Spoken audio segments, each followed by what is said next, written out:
দাম বেশি, তবু ঈদে কেনা চাই পছন্দের কাপড়টি। সকাল থেকেই ক্রেতাদের এত ভিড়, তাই রাজধানীর এসব মার্কেটে অকারণ ঘোরাঘুরি নয়, যদি স্বাদ আর সাধ্যের মিল হয়ে যায়।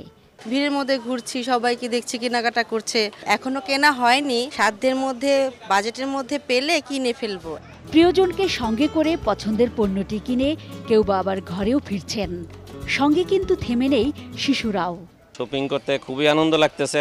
নাতিকে নিয়ে আসি, নাতি তো আসার জন্য খুব উদ্গ্রীব। আমি সুন্দর একটা পার্টি ফ্রক কিনেছি, আমি পাঞ্জাবি কিনেছি, জুতা ম্যাচিং করে কিনেছি। এগুলো পরে বন্ধুদের সাথে ঈদে অনেক মজা করব, নামাজ পড়ব।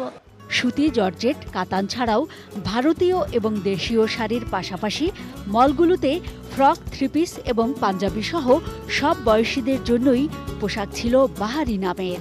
ক্রেতারা বলছেন, দাম গেলবারের তুলনায় অনেকটাই বেশি।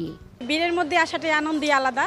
বীরের মধ্যে কেনাকাটা, আর বাচ্চাদের ঈদ যেহেতু আনন্দ, বাচ্চাদের নিয়ে কেনাকাটাটা তো আমার করতেই হবে। আসলে দামটা একটু বেশি। গরিব থেকে ধনী পর্যন্ত যদি আমরা সবাই মিলে আনন্দটা ভাগাভাগি করে নিতে পারি এবং রেঞ্জটা যদি নির্দিষ্ট পরিমাণে রাখা হয়, এটা যদি ব্যবসায়ীদের একটু খেয়াল রাখে ব্যবসায়ীরা, তাহলে আমার মনে হচ্ছে যে আমরা সবাই মিলে এটা আনন্দ করে কাটাতে পারবো।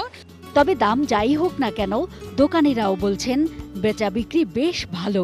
গতবারের থেকে এবার অনেক ডিজাইন আসছে, নতুন নতুন কাস্টমার আছে, ভিড়ও আছে। সবচেয়ে বেশি যে কাস্টমার আজকে আশা করি, তবে হবে অনেক বেশি হবে আজকে, হ্যাঁ, জমে উঠবে। এত ভিড়, তবু শপিং করা চাই নতুন জামা, নতুন কাপড়, নতুন জুতো। কারণ ঈদ বলেই কথা।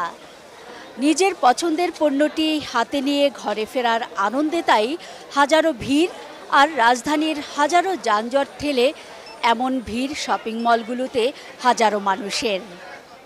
Mahfuza Moslehi, ATN news, Dhaka.